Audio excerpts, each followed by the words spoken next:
KPCC അധ്യക്ഷനാവുന്നതിൽ തനിക്ക് ഒരു അറിയിപ്പും ലഭിച്ചിട്ടില്ലെന്ന് ആന്റോ ആന്റണി MP പറഞ്ഞു. അധ്യക്ഷ സ്ഥാനത്ത് തുടരുമെന്ന കെ സുധാകരന്റെ പരാമർശത്തെക്കുറിച്ച് അറിയില്ല. തീരുമാനങ്ങളെല്ലാം എടുക്കുക ഹൈക്കമാൻഡ് ആണെന്നും ആന്റോ ആന്റണി വ്യക്തമാക്കി.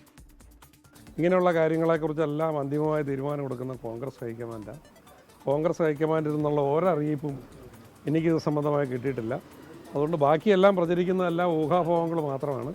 മറ്റ് ഒരു കാര്യങ്ങളും ഇതേ സംബന്ധിച്ച് കൂടുതലായിട്ട് പറയാനില്ല. അതുകൊണ്ട് ഞാനിതേ സംബന്ധിച്ച് 100% അജ്ഞനാണ്.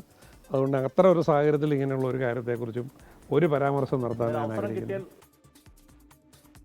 KPCC പ്രസിഡന്റിനെ മാറ്റണമെന്ന് ആരും ആവശ്യപ്പെട്ടിട്ടില്ലെന്ന് കെ മുരളീധരൻ പറഞ്ഞു. അവസാന തീരുമാനം ഹൈക്കമാൻഡിന്റേതാണ്. സമുദായങ്ങളെ ഇതിലേക്ക് വലിച്ചിഴക്കുന്നത് നല്ലതല്ല. ഈ ചർച്ച പാർട്ടി പ്രവർത്തനങ്ങൾക്ക് ഗുണകരമല്ലെന്നും കെ മുരളീധരൻ പറഞ്ഞു. അദ്ദേഹം മാറണമെന്ന് ഞങ്ങളാരും ആവശ്യപ്പെട്ടിട്ടില്ല. ഇപ്പോഴൊരു മാറ്റം നല്ലതല്ല എന്നുള്ള അഭിപ്രായമാണ് എന്നെപ്പോലുള്ളവർക്കുള്ളത്. പിന്നെ എല്ലാത്തിനും ഫൈനൽ അതോറിറ്റി എന്ന് പറയുന്ന ഹൈക്കമാൻഡാണ്. ഹൈക്കമാൻഡിന് ഉചിതമായ ഏത് തീരുമാനം എടുക്കാനുള്ള അവകാശമുണ്ട്. പക്ഷെ ഇവിടെ ഇങ്ങനെ എപ്പോഴും ചർച്ച നടക്കുന്നത് പാർട്ടിയുടെ പ്രവർത്തനങ്ങൾക്ക് ഗുണകരമല്ല. മാത്രമല്ല ഇതിലേക്കൊന്നും സമുദായങ്ങളെ വലിച്ചഴയ്ക്കാനും പാടില്ല.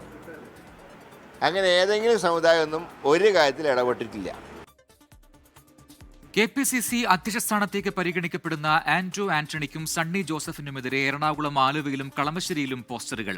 ഫോട്ടോ കണ്ടാൽ പോലും സാധാരണ കോൺഗ്രസ് പ്രവർത്തകരെ തിരിച്ചറിയാത്ത ആന്റോ ആന്റണിയും സണ്ണി ജോസഫുമല്ല കോൺഗ്രസിനെ നയിക്കേണ്ടത് എന്നാണ് പോസ്റ്ററിലുള്ളത്. സേവ് കോൺഗ്രസ് എന്ന പേരിലാണ് പോസ്റ്റർ പതിച്ചത്.